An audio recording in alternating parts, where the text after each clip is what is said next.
Itu sebabnya dia tak sebut dalam Islam di sini sembahyang berjemaah, tak ada juga. Bukan? Baca Quran pun tak ada. Wirid pun tak ada. Zikir pun tak ada. Menyambut tetamu pun tak ada. Pasal itu semuanya benda-benda yang datang kemudian. Dan hadis ini pun hadis yang awal-awal lagi. Basic dia. Jadi maknanya hadis itu asal. Basic dia itulah di 5 perkara. Tapi apabila sudah berkembang luas, mesti ada tanggungjawab yang lain selepas itu. Begitu. Yang kedua,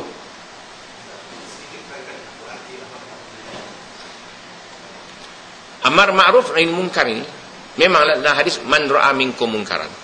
Ra'a di sini bukan tengok. Barang siapa yang nampak, bukan. Ra'a di sini mana siapa yang tahu. Siapa yang tahu ada kemungkaran yang berlaku di mana-mana. Bukan ra'a di sini dengan mata. Mata ni betul lah, dengan mata pun mata. Dan kalau ia tahu, dia telah mendengar ada berita berlakunya maksiat, maka naklah ia ubah. Ubah di sini ni biyadihi ni bukan dengan tangan, dengan kuasa. Mana pemimpin, kuasa yang ada padanya. Kalau ada kelab malam, kuasa yang ada padanya boleh tutup kelab malam tu, ditutup. Kalau judi, dia kuasa dia ada, tutup judi tu. Itu kuasa dia ada. Bukan kita lempang muka orang, tak boleh, salah. Kan? Kemudian bilisan ni tak boleh dengan tangan, dengan lidah. Itu orang yang boleh bercakap. Dengan tangan kuasa pun tak boleh, cakap pun tak boleh. Hati sekurang-kurangnya ada benci benda itu.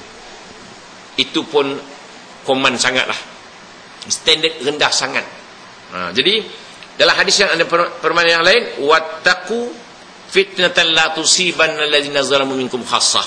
Takutlah kamu fitnah yang tidak hanya menimpa orang-orang zalim saja. Maknanya orang zalim pun kena, orang yang tak zalim pun kena kalau membiarkan benda itu berlaku. Itu sebabnya dalam satu hadis yang lain pula, Nabi kata, tahukah apakah kaifa antum, bagaimana pandangan tuan-tuan, Nabi kata. Kalau orang perempuan sudah mula menderhaka, orang-orang muda sudah mula fasik, kata sahabat, adakah begitu ya Rasulullah? Nabi terlebih daripada itu pun ada. Apa pula ya Rasulullah? Apabila orang meninggalkan amar ma'ruf dan meninggalkan nahyul munkar. Adakah begitu ya Rasulullah? Lebih daripada itu pun ada. Apa pula? Apabila orang tengok yang munkar itu ma'ruf dan yang ma'ruf itu munkar.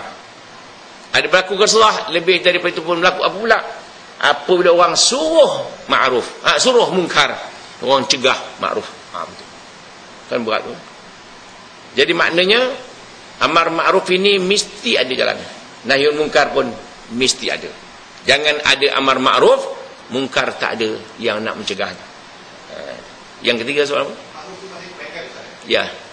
Ma'ruf kebaikan yang dilihat oleh masyarakat, benda baik.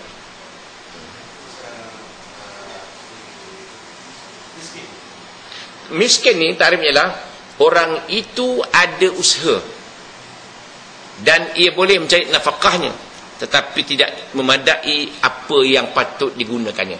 Dia nak gunakan sehari RM10, dia dah ada RM7 je, tak cukup RM3.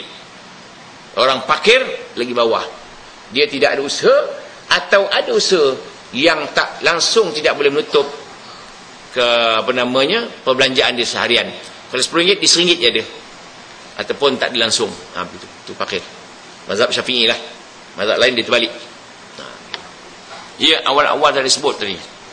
Wajib mentaati pemimpin apabila pemimpin itu melaksanakan hukum Al-Quran dan Sunnah. Sebut awal-awal. Seluruh negara yang diperintah. Sekian. A'udzubillahi minasyaitonir rajim. Bismillahirrahmanirrahim. Alhamdulillahirabbil alamin wassalatu wassalamu ala asyrafil anbiya'i wal mursalin wa ala alihi washabbihi ajma'in. Allahumma arhamna bil Qur'anil azim waj'alhu lana imama wa nuran wa hudan wa rahmah. Allahumma dhakkirna minhu ma nasina wa 'allimna minhu ma jahilna warzuqna tilawatahu ana al-laili wa atrafan nahar waj'alhu lana hujjatan ya rabbal alamin. Allahumma anfa'na warfa'na bil Qur'anil azim wahdina bil ayati wadh-dhikril hakim.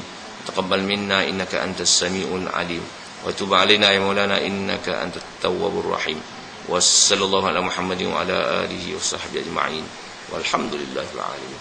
السلام عليكم ورحمة الله وبركاته.